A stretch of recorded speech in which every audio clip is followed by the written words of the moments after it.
Good morning. Welcome to the forecast discussion for July 9th, 2012. Of course, it is Monday morning. It is 8 a.m.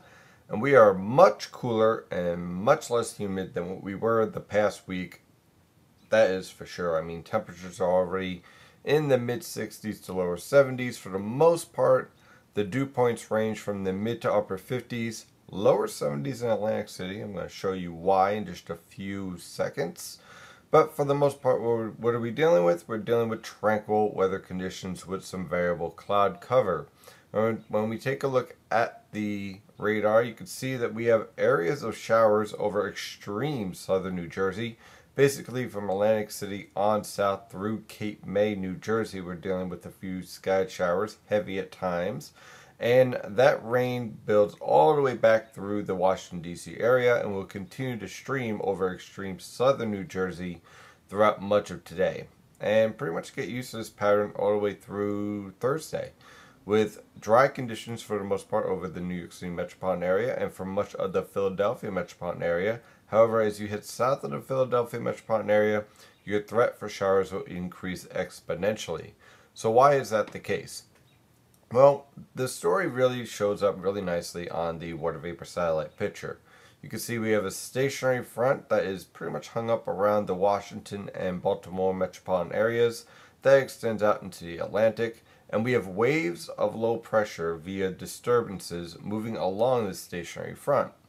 Unfortunately, that means that we're going to keep the cloud cover in place over central New Jersey on south, with the threat for scattered showers each day from Philadelphia on south.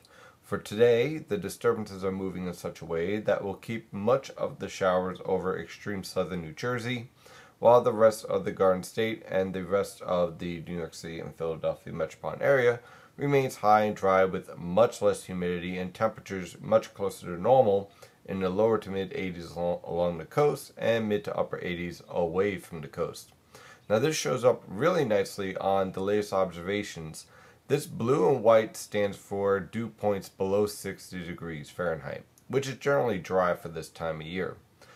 The greens and the yellows, well, that's basically where your more humid air mass is located, and that pretty much supports temperatures in the lower to mid 60s over central and southern New Jersey, extreme southern New Jersey, upper 60s to lower 70s, and here is where all our hot and humid air that we dealt with this weekend is now located, to the south and southeast of the northern mid-Atlantic, which is quite frankly where it could stay, because I think most people are pretty much done with the hot and humid weather conditions. Unfortunately, they're coming back, and I'll show you why in just a few seconds. Taking a look at the infrared satellite picture again, much of the cloud cover is pretty much focused from central New Jersey on south. For the New York City metropolitan area, northern New Jersey, Connecticut, the Hudson River Valley, and northeastern Pennsylvania, look for more scattered cloud cover, more breaks of sun. Generally, a very nice day is on the way.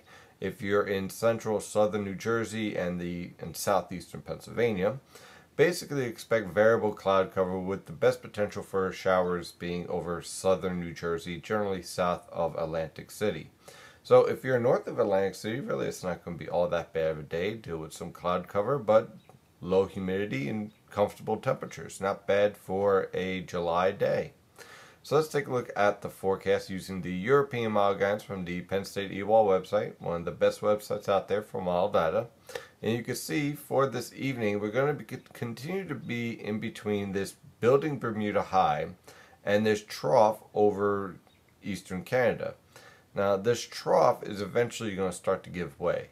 But in the meantime, we're going to remain in the same pattern with the stationary front basically hung up to the south of the Philadelphia metropolitan area and high pressure to the north. Eventually though, by the end of this week, that stationary front will erode and collapse, and the hot and humid air that is centered over the southern mid-Atlantic will rush northward. So what do I mean by hot and humid air? Well, I do not believe we're going to return to the upper 90s to lower 100s.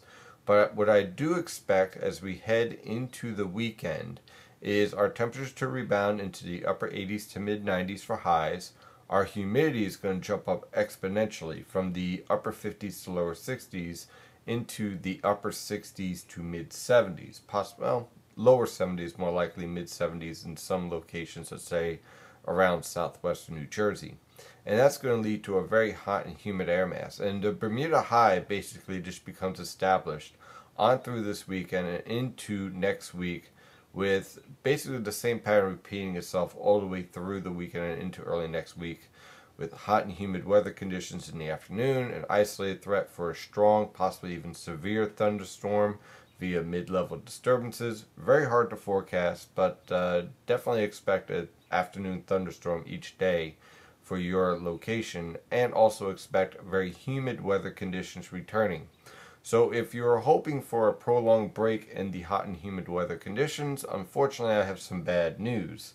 The hot and humid weather conditions will be returning this weekend. But at least from today on through Thursday, you can expect temperatures near normal in the lower to mid 80s for the most part, and low humidity. So enjoy the comfortable weather while it lasts. That is your forecast discussion for today. Of course, I'm your meteorologist, Stephen DiMartino. You follow the latest weather information at nynjpaweather.com and nynjpaweather on Twitter and Facebook. Have a wonderful day. Stay safe out there.